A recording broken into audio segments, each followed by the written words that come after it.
Imagine speaking English so effortlessly that words flow naturally, without pausing, translating, or hesitating. Sounds incredible, doesn't it? Well, that's exactly what we're going to achieve together today. Hello everyone, and welcome back to Elevate with Madney.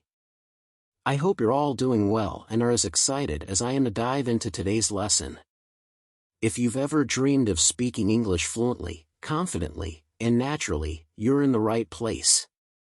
Today, I'm going to teach you how to think in English, a game-changing skill that will transform the way you speak. We've all experienced the frustration of stopping mid-conversation to translate from our native language, only to feel less confident and make mistakes.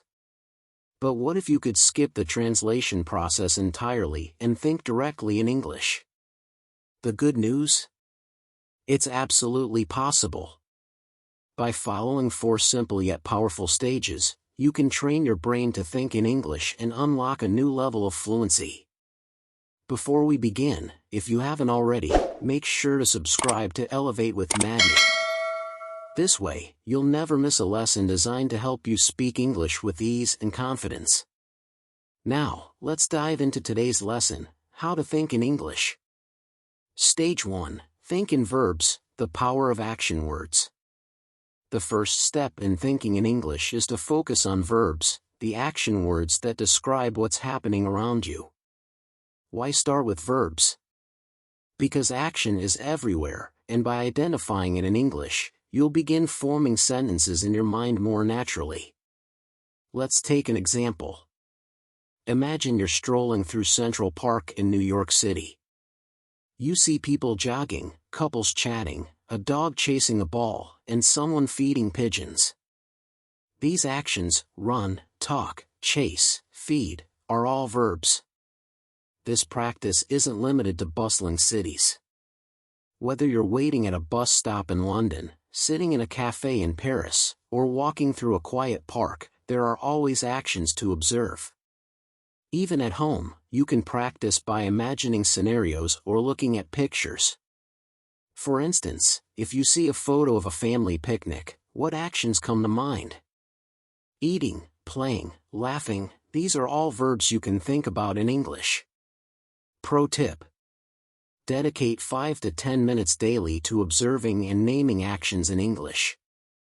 Over time, this will train your brain to think in verbs effortlessly. Stage 2, think in nouns, naming the world around you. Once you're comfortable with verbs, it's time to focus on nouns, the words that name people, places, things, and ideas. Nouns are everywhere, and by naming them in English, you'll build a strong foundation for forming sentences.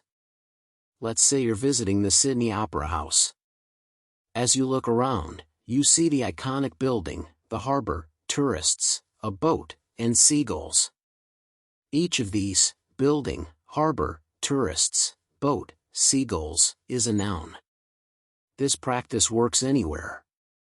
At a market in Delhi, you might see fruits, vegetables, spices, and vendors. At home, you can name objects like a table, chair, or laptop. Pro tip: spend a few minutes each day naming objects and people around you in English. This will help you think in nouns naturally and expand your vocabulary. Stage 3, think in sentences, connecting verbs and nouns. Now that you're comfortable with verbs and nouns, it's time to combine them into sentences. Start simple, focus on short, clear sentences that describe what you see. For example, if you're in Cape Town, South Africa, looking at Table Mountain, you might say, tourists are climbing the mountain. The sun is shining brightly. The wind is blowing gently. Or, if you're in a park in Toronto, Canada, you could describe the scene like this. A family is enjoying a picnic. Children are playing with a ball. Birds are flying overhead. As you gain confidence, you can create longer, more detailed sentences. Pro tip: set aside 10 to 15 minutes daily to describe your surroundings in full sentences. This will help you think in English more fluidly. Stage 4. Think in paragraphs, bringing it all together. The final stage is to think in paragraphs, describing scenes in detail and telling a complete story. This is where your fluency truly shines. Imagine you're standing on the Great Wall of China. Here's how you might describe it in a paragraph. I'm standing on the Great Wall, and the view is breathtaking. The mountains stretch endlessly, and the wall winds gracefully across the landscape.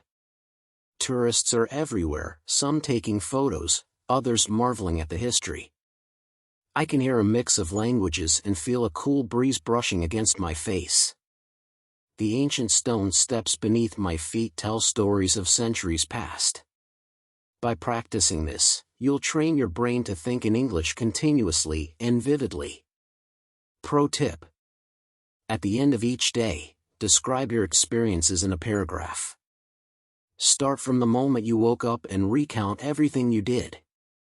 This will reinforce your ability to think in English effortlessly. Conclusion: thinking in English is a skill that takes practice, but by following these 4 stages, verbs, nouns, sentences, and paragraphs, you'll see incredible progress. Remember, consistency is key.